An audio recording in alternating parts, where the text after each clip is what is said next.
Ricky Martin, maintenant, son nouveau disque éponyme, portoricain d'origine. C'est son premier album en anglais, c'est son 5e disque en tout, solo. Et c'est vraiment la nouvelle sensation en Amérique du Nord depuis qu'on l'a découvert aux Grammys. Tout le monde capote à peu près. Ils sont dit, wow, c'est qui ça? Mais c'est déjà une méga star hispanique quand même. Il vend des millions d'albums. Il y a quasiment 20 millions d'albums de vendus à travers le monde. Il a fait partie de Menudo aussi, qui était comme l'équivalent mexicain des Backstreet Boys.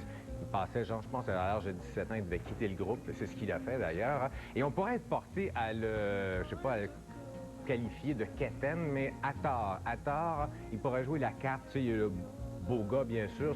Il va pas me rejoindre à la cheville, c'est sûr et certain. Là, mais en tout cas, il est pas si fait, mettons. Là. Puis il pourrait être torse nu, etc. Mais non, pas du tout. C'est très, très sobre, etc. C'est un disque très énergique, axé sur les rythmes latins. C'est d'ailleurs là-dedans qu'il est à son meilleur. Lui n'écrit absolument rien. C'est vraiment un interprète, Ricky Martin. La compagnie a ramassé une méchante équipe alentour de lui. Des réalisateurs, des noms qui vous disent peut-être pas grand-chose, comme Desmond Child ou Walter Afanasieff. Peut-être que vous connaissez Madonna et William Orbit, par exemple. Ils sont dessus. Il y a également le père de Beck, David Campbell, qui fait des arrangements de cordes. D'ailleurs, il fait ça pour plein de monde.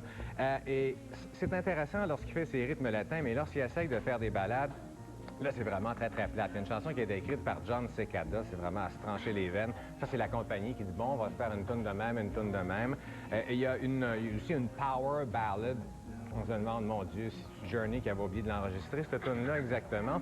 Et j'ai beaucoup aimé le duo avec Madonna. Ça, c'est vraiment très, très bien. Donc, à part une coupe de ballades plates, je peux pas vraiment dire rien de mal. Ça sonne comme une tonne de briques, la production de cet album-là. Donc, si vous aimez le single, en tout cas, achetez-vous l'album. C'est comme cote un 7 sur 10.